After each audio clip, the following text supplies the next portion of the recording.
That engine had defeated 3 of the most senior engineers over 11 grueling days. It sat dead in the center of the workshop, like a terrible curse that no one wanted to inherit, while the most important race of the year was exactly 72 hours away from the starting clock. And then Mason appeared. He was not assigned to fix it. He had absolutely no authority to lay a hand on it. He was merely a lowly maintenance mechanic, a single father working his fingers to the bone in this noisy workshop just to keep his 6-year-old daughter fed and sheltered. But he silently sat down beside that engine in the dead of the night. He listened to it as gently and delicately as other men listen to the women they love, and he fixed it completely in just 8 hours. The following content is a work of fiction created for entertainment purposes. Any resemblance to actual persons, events, or locations is purely coincidental. Thank you for choosing to listen. We hope you enjoy the story and have a pleasant experience. The following morning, Evelyn, the chief executive officer, called him to her office and fired him on the spot for unauthorized interference with company property. She had absolutely no idea that Mason himself was the one who had designed that magnificent engine. Press play and listen, because the man they treated as invisible and ruthlessly kicked out was the very person who built everything they were so proudly showing off. Mason's apartment was the kind of place that told a story without needing a single photograph hanging on the wall. It was small, clean, and arranged with a precision that didn't stem from poverty, but from the habits of a man who had learned to carry only what was truly necessary. The kitchen counter always held exactly 2 mugs. The bookshelf contained only dry technical manuals without a single novel. And in the corner, near the tool closet, carefully pinned with a single thumbtack, was a piece of paper folded into quarters. It was some kind of technical drawing, the ink lines too fine and decisive to be considered a casual sketch. Mason never explained that piece of paper to anyone who visited, though in truth, almost no one ever visited his apartment anyway. Luna was 6 years old, and she was already accustomed to mornings that operated on a precise schedule. She sat at the kitchen table with a tiny brown stuffed bear shaped like a gear, which she had named Cog. She propped Cog against her orange juice glass as if the bear also needed a VIP seat to enjoy breakfast.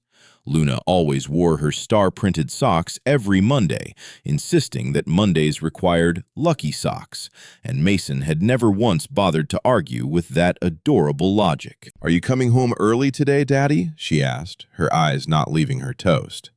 Mason set her lunchbox on the counter, pondering the answer with the same care he dedicated to almost everything in his life.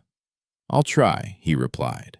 That was his most frequent answer. Not an empty promise, nor an evasion, but simply an honest acknowledgement that out there in the world, the distance between leaving and returning held more variables than a man could ever fully control. Luna accepted that answer the way she accepted almost everything from her father, with a slow nod and the absolute trust of someone who had never been disappointed enough to feel doubt. He tied her shoelaces before dropping her off at the neighbor's house, pulling the laces with just the right amount of tension.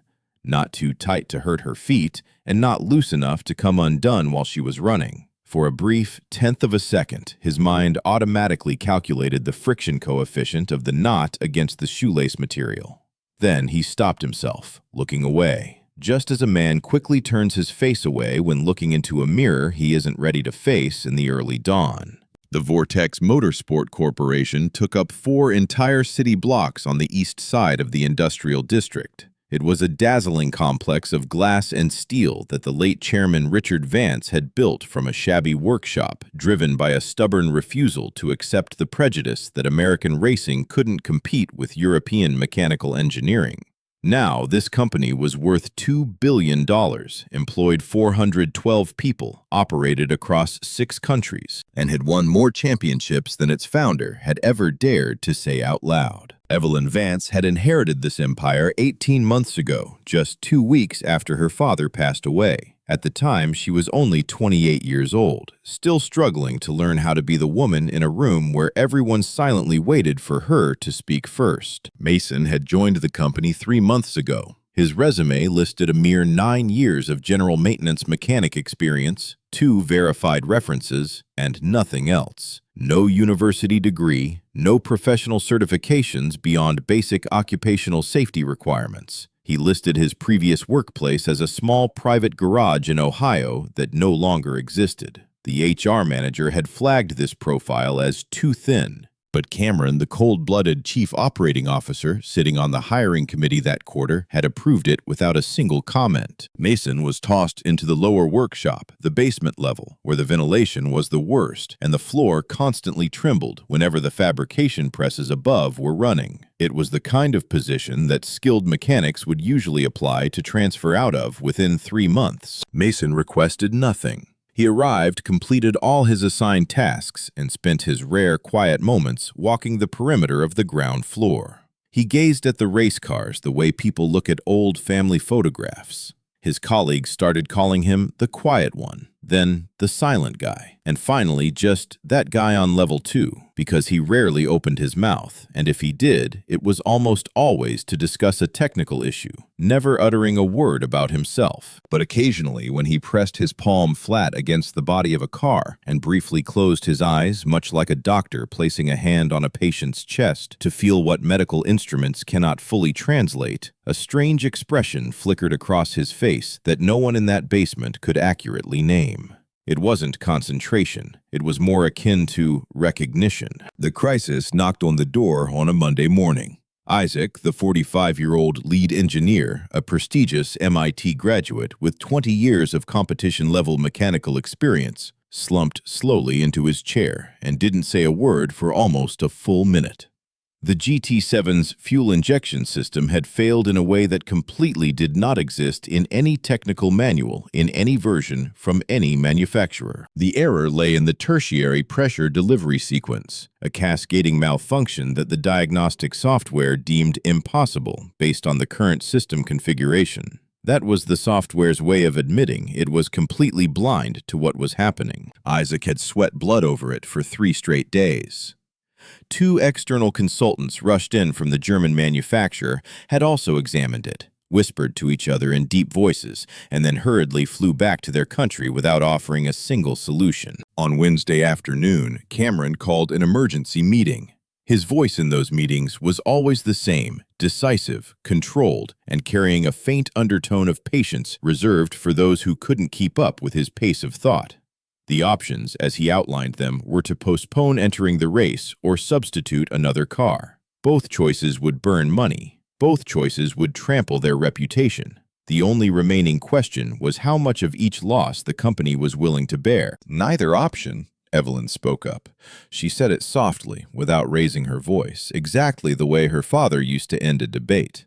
Cameron looked at her a little longer than necessary, then scribbled something in his notebook. Down in the basement workshop, Mason had heard the entire conversation through the ceiling ventilation grate. He was sitting on an overturned wooden crate, holding a cold cup of coffee, staring vaguely at the ceiling. When the voices above fell silent and the meeting ended, he remained motionless for a long time. Then he muttered softly, a voice too quiet for anyone to hear. "Tertiary pressure valve, secondary seal ring. They've never read the original drawings." That evening, while he was reading her a picture book about machines, Luna suddenly asked why gears needed each other. He paused longer than a child's question usually required. Then he said, "Because if it stands alone, a gear is just a piece of metal. But when they mesh together, that is when they create motion." Luna considered this with a very serious expression, adjusted her grip on Cog the bear, and drifted off to sleep within 4 minutes. Mason sat beside her for a while after her breathing steadied.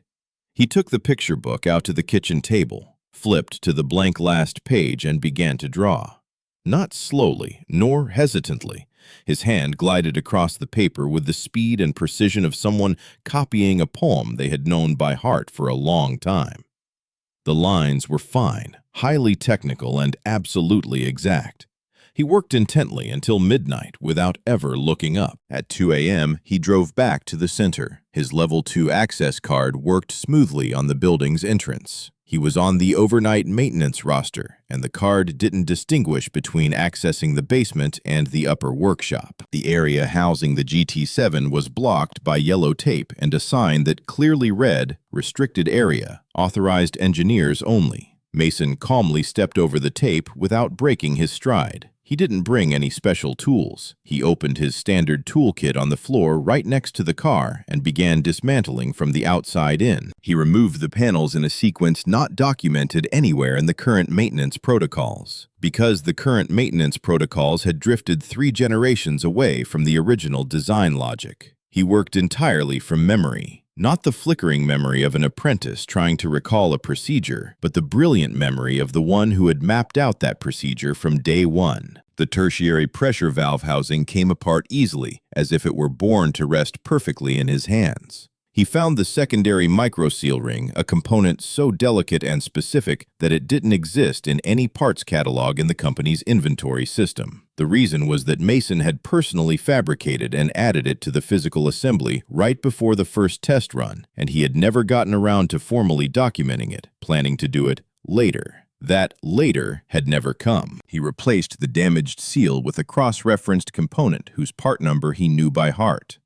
He reassembled the valve in reverse order and conducted a manual pressure check using the mechanical gauge hanging on the wall, a gauge that most of the current engineering team didn't even know how to read because it predated the digital diagnostic system by 15 years. At 6:47 a.m., the GT7's engine roared to life and ran smoothly. The idle RPM was smooth and deep. The pressure readings were accurate to the millimeter. Mason wiped his hands on a shop rag, packed up his tools, and strolled back to the basement workshop to start his normal shift. Dominic found him there at 7:15 a.m. The 58-year-old workshop chief had the build of a man who had spent 4 decades lifting things that were too heavy, yet stubbornly refused to admit it. And on his face right now was an expression Mason hadn't seen in a long time, the look of someone who had just confirmed something they had always suspected, unsure whether to feel relieved or terrified. Dominic didn't say a word.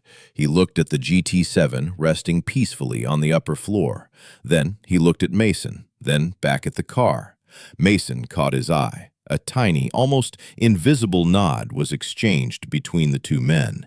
Dominic turned and walked away in silence. At 7:30 a.m., Isaac ran the entire automated diagnostic suite. He stood still for a long time, staring at the results on the screen. Every pressure indicator was at optimal levels. The fuel distribution variance was at 0.01% of factory specifications, lower than any level this car had ever recorded in real-world testing. He had to call 2 team members over to confirm that he wasn't misreading the screen. They confirmed it. No one knew what to say. Cameron was working late on the 5th floor when the repair took place. He had seen it all on the security cameras. He meticulously scrutinized the timestamp, the card access log, and the unmistakable figure of the Level 2 maintenance worker moving swiftly through the restricted area with the confidence of someone who had been there countless times. That night, Cameron didn't report it immediately to Evelyn.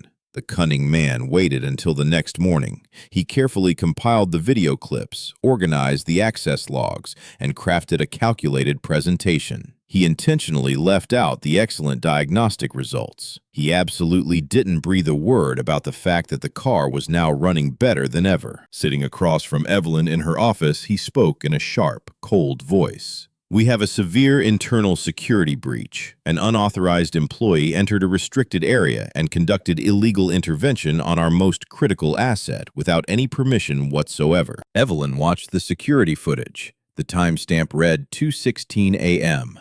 The figure on the screen moved through the maintenance bay without the slightest hesitation, without confusion, without the timid demeanor of someone doing something they'd never done before. "Is the car functional?" she asked. "That isn't the point," Cameron replied. "I'm asking anyway," she insisted. Cameron adjusted his folder and cleared his throat. "The point here is precedent. We are still under regulatory scrutiny following the Harmon incident. Any undocumented technical intervention, regardless of the outcome, creates a massive liability risk that we simply cannot afford." Evelyn fell silent for a moment. 18 months ago, she might have immediately followed his advice. She was still learning when not to back down. But Cameron wasn't wrong about the legal risks, and she didn't have enough information to realize what she was being blinded to. She coldly signed the termination notice. Mason walked into her office in his familiar work clothes, a gray long-sleeve shirt with the company logo on the left chest, clean but still carrying that distinct scent of machine oil that never faded. He stood tall in front of the desk without sitting down. As he entered, his eyes swept across the room for a moment, a habit so fast it was unnoticeable, and paused for less than a second on a large photograph hanging on the left wall. It was a picture of the first GT Series car, the vehicle that won the 2015 championship, taken in Victory Lane, with confetti falling and the team surrounding it. In the bottom left corner of the original photograph, too small to see from where Mason stood, was a tiny technical mark, 2 initials, and a date. They were written with the exact same absolute precision that had filled the last page of baby Luna's picture book the night before. Evelyn placed the tablet on the desk, the security footage on the screen. "Can you explain this?" "I fixed the engine," Mason replied. "You didn't have authorization to do that. The car works now." "That is not what I asked you." Cameron, standing to Evelyn's left, spoke up with his familiar, mocking, even tone. "Do you understand how much that car is worth? Do you hold any technical certifications relevant to that complex system? Exactly what gives you the right to touch it?" Mason didn't even spare Cameron a glance. His eyes remained locked on Evelyn. "Do you want the car to run on the track?" he said. "Or do you want your paperwork to be perfectly clean?"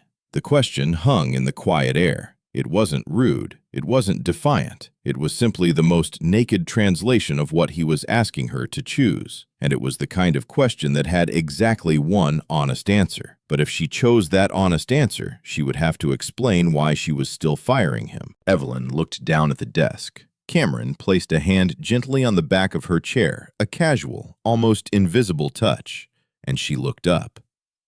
"I'm sorry, Mason. Your actions severely violated safety protocols within the scope of your position. We have decided to terminate your employment contract, effective today."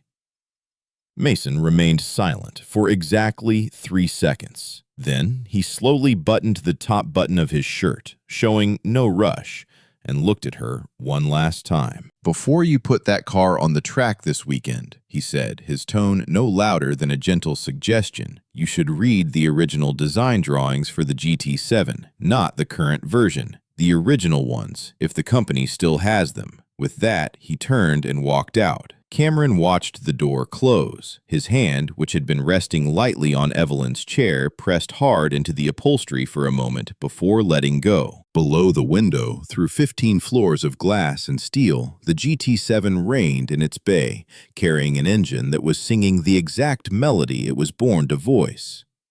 Evelyn stood there, looking down at the car for a long time. After Mason left, she told herself she was deliberating over liability protocols. But in truth, her mind was clinging to the phrase he used, the original, and the specific weight he had placed on it. It was the way a person puts weight on a word that holds more history than the word itself can bear. That afternoon, he picked Luna up from the neighbors at 3 p.m. She was sitting at the kitchen table with a doodle of what appeared to be a robot made entirely of circles. Hearing him come in, she ran to the door. "You're home early," she said, her wide eyes full of the pleasant surprise of someone receiving an unexpected gift. "I don't have to work anymore," he said softly. Luna looked up at him. "Are you sad, Daddy?" He crouched down to her eye level the way he always did when he had something truly important to say. "No, sweetie, but we're going to find a new place." "Will the new place have cars, Daddy?" He almost smiled. "There are cars everywhere, sweetheart." She nodded solemnly, entirely satisfied with that answer, and went back to her unfinished robot drawing. Mason cooked dinner, watched her eat, read to her, and patiently waited until she fell asleep before picking up his phone. He dialed a number he had deleted from his contacts 3 nights ago. He didn't need to save it because his brain had the ability to remember everything without trying.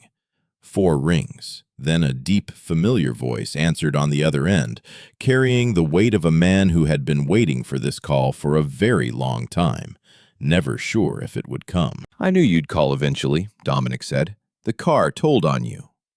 The race weekend passed quickly. The GT7 executed every lap flawlessly and finished in second place.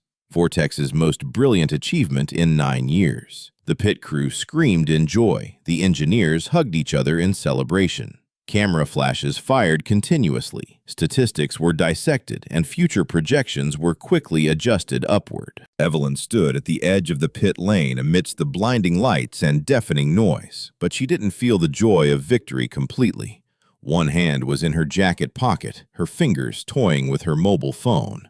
Her mind drifted to a drawing she still hadn't found. The car had whispered something to her that she hadn't been ready to listen to the week before. And now this celebratory noise felt like a language she could only vaguely understand, as if the event was speaking in a local dialect she grew up around, but was never formally taught to comprehend. Monday morning, she went out of her way to find Dominic. He was in the basement workshop, eating lunch alone on the same overturned wooden crate Mason used to sit on. He was staring out at the maintenance bay with the special stillness of someone who had watched a scene for so long that they were no longer sure if they were watching it or waiting for something to emerge from it. "Did you know who he was?" Evelyn asked. No greetings. Dominic always preferred directness. He chewed slowly, placing his half-eaten sandwich on the wrapper. "I knew from his 3rd day working here, or maybe his 2nd. "Why didn't you tell me?" "Because he didn't want me to, and because he had the right to decide that for himself." Dominic turned to look at her, the look of a man who had accepted living with a secret for too long and was now actively choosing to end it. "But I'll tell you something right now, since you went out of your way to ask and since things have gone too far to take back." Evelyn slowly sat down on a nearby stool. 10 years ago, Dominic began, your father hired a 21-year-old boy with no degree, no credentials. He only had a paper napkin covered in sketches. Your father found him through a niche technical forum, a community of self-taught mechanical engineers who posted hard problems and solved them together, just for the passion of it. Your father once said it was the most accurate and perfect load distribution diagram he had ever seen from someone who was supposed to still be wearing out seats in a lecture hall. Dominic paused for a beat. That young man's name was Mason Cole.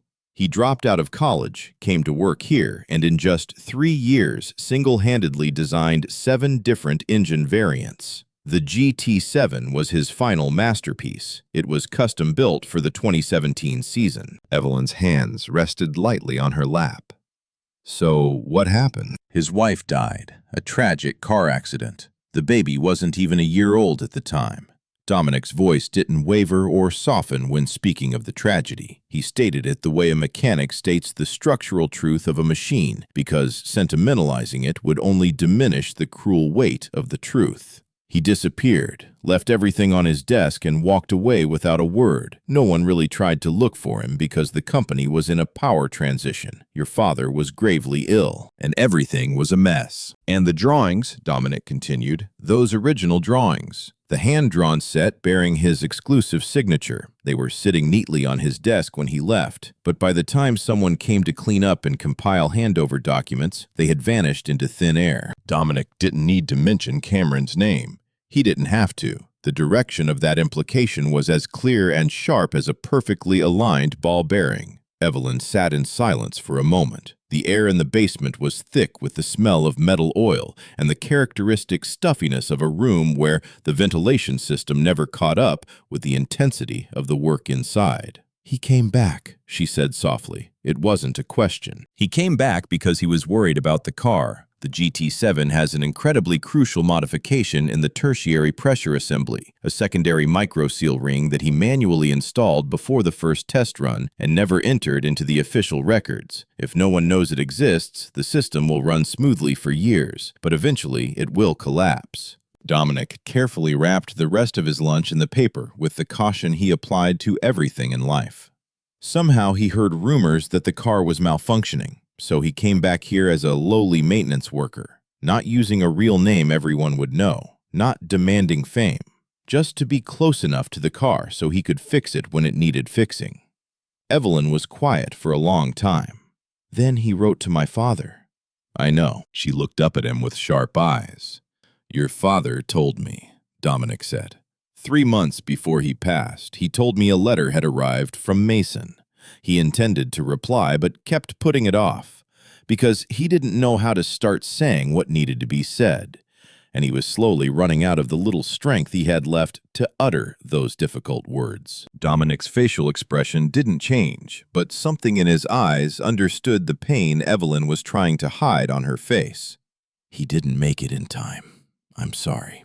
Evelyn left the basement workshop and went straight to her office. She slumped into her chair without bothering to take off her jacket. Then she suddenly stood up and walked to the archive room on the third floor. It was a room that most of the current staff didn't even know existed. The room was lined with flat file cabinets, dusty document boxes, and the entire paper history of a company that was once small enough to fit everything into a single room. She found the storage area for her father's personal records. The combination lock was a 6-digit sequence her mother's birthday. Her father used the same passcode for everything in the world and never once worried if it was secure. Inside the cabinet were stacks of contracts and correspondence, and buried deep at the bottom of the last drawer was a flat, rigid envelope, sealed with tape that had yellowed and peeled at the corners. The return address simply read M. Cole, and the postmark showed it was sent 3 months before her father's death. She slowly tore open the envelope. Inside was a single, carefully folded page. The handwriting was clear, decisive, without any ostentatious flourishes. "I heard you are gravely ill.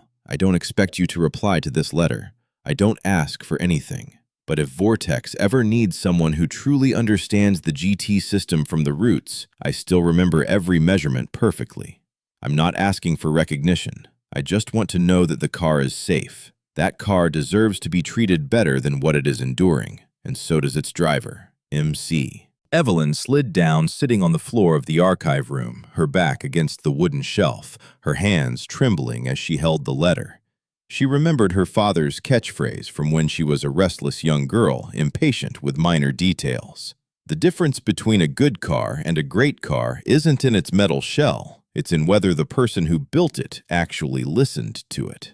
Back then, she never fully grasped that saying, but now she was beginning to understand. She carefully photographed the original drawing of the GT7 from the archive, the hand-drawn blueprint her father had carefully hidden. Separately, the drawing with exquisite technical notes in the bottom margin and a tiny 2-letter mark in the corner. She returned to her office, opened the company's current technical files, and placed them side by side. The improvement Dominic described was clearly present on the original, but had completely vanished in every subsequent copied version. 3 generations of engineers over the past 10 years had worked diligently based on a simplified copy, completely unaware that a deeper, more complete original document lay hidden beneath. Cameron had known. He knew because he was the one who snatched the original drawings from Mason's desk, submitting them to the board after brazenly erasing the authorship credits. He knew because he had calmly watched that truncated version spread through the company's network for an entire decade without ever bothering to correct it. And he knew from the moment Mason stepped into this building 3 months ago with a fake surname on a thin resume exactly who he was facing. Cameron hadn't flagged Mason's job application to protect the company. He had personally approved it to keep Mason close in his line of sight and under his control. A lowly maintenance worker with no title, no status, who could be kicked out onto the street whenever he pleased. And he had orchestrated that exact expulsion using a liability argument, an argument that sounded technically reasonable but was completely morally hollow, just before Mason's presence threatened to become an unpredictable liability. However, the one thing Cameron couldn't calculate was that Evelyn Vance would go out of her way to look for something no one had bothered to glance at for 10 years. The next afternoon, she summoned him to her office. She didn't go through his assistant. She personally sent a direct message to his phone. And when he walked in, she was standing with her back to him, staring out the window. On her desk, 3 items were arranged neatly. He glanced over them. He didn't bother sitting down. The first item was the original hand-drawn blueprint of the GT7 with notes in the bottom margin and clear initials in the corner. The second item was an internal email chain from 10 years ago, authored by Cameron, sent to the board, brazenly attributing the GT design to the engineering department as a whole. And the third item was a yellowed, crumpled paper napkin, It had been carefully smoothed out, bearing a pencil sketch of a pressure distribution diagram, along with the same two-letter mark. Dominic had secretly kept it tight in his wallet for 10 years, in the way true men cherish evidence of a truth that must never be forgotten. The licensing agreement with the German group, Evelyn said, her eyes still fixed out the window. It is terminated. The intellectual property of the GT design cannot be licensed by Vortex because the original authorship was never legally transferred. The true author never signed any transfer agreement because no one ever put it in front of him. Because no one at this company ever acknowledged that document existed. She slowly turned around, facing him. You have 48 hours to consult your legal counsel. Cameron's voice emerged, still maintaining a terrifyingly calm facade. He abandoned his job. He walked out on his own. This company was the one that developed, refined, and manufactured it. He left because his wife died, and he was only 21 at the time, stewing in lonely agony with a newborn baby. Evelyn's voice didn't rise. It just lowered, hardening, exactly the way her father's voice used to resonate when delivering a final, unalterable verdict. And he came back here, not begging for a dime, and single-handedly fixed the car that would have killed our driver if no one found the flaw.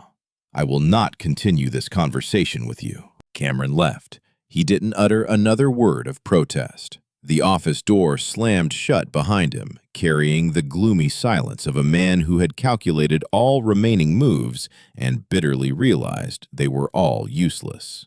There would be tense meetings with lawyers. There would be negotiations over legal jargon and document reviews. But the undeniable truth was already settled, not by a board of directors, a contract, or a termination paper, but by a crumpled napkin, a broken seal ring, and a man who returned to hell for one sole purpose: to stop a car from taking a life on the track. Evelyn stood rooted by the window for a long time. Far below, through the glass, the GT7 lay proudly in the maintenance bay, polished and perfect in every detail.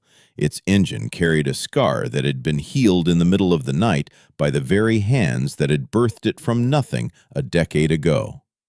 The next morning, she drove herself to Mason's apartment. When she rang the bell, the door was opened by a tiny girl wearing gear-printed pajamas, holding a stuffed bear upside down by one ear. "My dad is fixing my car," Luna chirped instead of a greeting. Through the crack in the door, Evelyn could see Mason sitting cross-legged on the kitchen floor. In front of him was a toy car taken apart into many pieces, and in his hand was a miniature screwdriver. He was working with intense concentration, the same absolute focus she had seen on the security tape, the same astonishing stillness applied to a cheap toy worth maybe $5. Hearing her voice, he looked up. He didn't seem surprised. He gently set the screwdriver down, affectionately, told Luna to play in her room for a moment, and slowly stood up. They stood facing each other in the cramped kitchen. She placed the letter on the table, the letter sent to her father, the letter holding pleas that were never answered. Mason stared at it for a long time before slowly picking it up. The way he held it was like someone cherishing an object carrying a weight far greater than its physical mass. "Why didn't you say anything?" she asked. "When I fired you, why didn't you tell me the truth?" "I didn't come here to reclaim anything," he replied calmly. "I only came because the car needed someone who truly understood its original design structure. That's all." "That's all," she repeated very softly. Those words didn't seem strong enough to contain the emotions tearing at her inside. "The GT7 has a fatal flaw that no one on your current engineering team can diagnose based on the existing documentation," he explained slowly. "Not because they are incompetent, but because that documentation is incomplete. It's not their fault. If the car keeps running for many seasons without anyone detecting the valve misalignment, it will explode at high speed. Your driver this season is only 24 inches. "Xavier," she gasped. "Xavier," he confirmed, as if the name was the only argument needed. And indeed it was. Evelyn pulled out a chair and sat at his kitchen table without waiting for an invitation, nor bothering to apologize for the intrusion. A long silence stretched between them. "Cameron stole your drawings." "I know. Did you know that when you decided to come back?" He was silent for a moment. "I had my suspicions. But I didn't come back to deal with Cameron. I came back to fix that seal." She watched him intently across the small dining table. This quiet, cautious man who had silently sat in her building for 3 months without a title, who had single-handedly solved a $2 billion technical problem with a component the size of a fingernail, who had been kicked out with a cold typed letter and on his way out only left an instruction, hoping she would read the original documents. She suddenly thought about the bitterness of sitting in a room where everyone fought for credit, yet no one actually cared about the car. "I want you to come back," she spoke, "and not as a maintenance worker." She slid a folder across the table. He opened it. He read carefully from the first line to the final period, with the patience of someone who never signs anything they don't fully understand. She observed him in silence. He did it thoroughly and without haste. She suddenly recognized the same quality in her late father. When her father read contracts, he understood that words, just like mechanical engineering, never forgive imprecision. He pointed to the personal information confidentiality clause. "You decide what gets announced to the outside. I will not appear before a camera lens, a board of directors, or in any press release without my explicit consent." She paused. "But I can't remove your name from the drawings. It was always there. It should have always been there." He fell silent. "He knew I would come back, didn't he?" "My father," Evelyn looked him straight in the eyes. "He knew a lot of things he didn't have time to explain to me. I'm still in the process of discovering them." Mason took the pen clipped to the inside of the folder and firmly signed his name on the line. A signature identical to the one resting humbly at the bottom corner of the original GT7 blueprints. The same 2 initials, the same slant, the same quiet certainty of someone who has known their own worth for a long time and was simply waiting for a safe moment to state it publicly. He set the pen down. "I have one condition. It's not in this contract." She held her breath, waiting. "Xavier must attend a comprehensive technical briefing before the next race, not to read that garbage maintenance protocol, but the original design philosophy. He deserves to know what machine he is truly driving." "Agreed," she replied without hesitation. Luna waddled out of her room at the worst yet most perfect time, as she always did. She was wearing a single sock, holding Cog the bear by his ears, and innocently asked if the guest was staying for lunch. Evelyn smiled and declined. "Thank you, sweetie." Luna rolled her eyes, evaluating her with the frank gaze of a 6-year-old, and delivered a blunt verdict. "Your shoes are pretty." Then she darted quickly back into her room. Mason almost burst out laughing. Evelyn stopped at the doorway. She hesitated because there was one last thing she needed to say, something that had no professional or polished form. "I'm sorry," she said, "for not asking the right questions when I should have." Mason considered the apology with the same seriousness he gave everything. "But eventually you did ask the right questions," he replied gently. "That's what counts." That evening, he came home at 5:30 p.m. It was the first time in many long weeks that he stepped into the house while the sky still held daylight. Luna heard the keys clinking in the lock. She rushed out from the kitchen, her hands covered in white flour, because the neighbor had just taught her how to make cookies. She grabbed his arm, dragging him into the kitchen to show off her baking. The cookies were misshapen and slightly burnt on one side, but she proudly described them as perfect. He sat at the kitchen table, took a bite of a cookie, and brushed away all thoughts of pressure valves board presentations or what the next 6 months would demand of him. He wondered if they needed to buy more orange juice, if Luna's lucky socks had been washed properly, and if the toy car lying on the kitchen floor needed its rear axle realigned. Actually, it did. After dinner, after bathing Luna, after reading stories and saying goodnight, and when a special silence finally blanketed the apartment as she slept, Mason sat alone at the kitchen table. The folder from the morning meeting lay open beside him, and in front of him was a crisp, blank sheet of paper. This time he didn't draw any complex technical diagrams. He just sat there, enjoying the silence the way he had learned to live with it, not fighting it, not trying to fill it, just simply being present in it. In his jacket pocket was an envelope Dominic had slipped into his hand at the coffee shop 2 days ago. It was a letter written by a dead man intending to hand it to him personally, but who never got the chance. Mason had read it twice. Then he carefully folded it along the old creases, tucking it into his breast pocket where nothing else was kept. As for the ID badge tucked inside it, a badge bearing the logo of his old company with the proud title Chief Design Engineer right above his name. He hadn't thrown it away, but he didn't care to display it either. He placed it deep in the back corner of a kitchen drawer, hidden beneath flashlight batteries and a spare key. That was where he kept things that held no value for showing off, but carried the value of a living truth. He suddenly remembered his little girl's words from months ago when they were sitting at this very table with a comic book half open. Because if it stands alone, a gear is just a piece of metal, but when they mesh together, that is when they create motion. He had given her that answer. At the time, he wasn't sure if he truly believed it himself, but now he was beginning to believe. The next morning, he stepped into Vortex at 7:45 a.m. No longer sneaking through the entrance of the dark basement, he proudly walked through the main doors. The receptionist smiled brightly, saying, "Good morning," and calling him by his real name.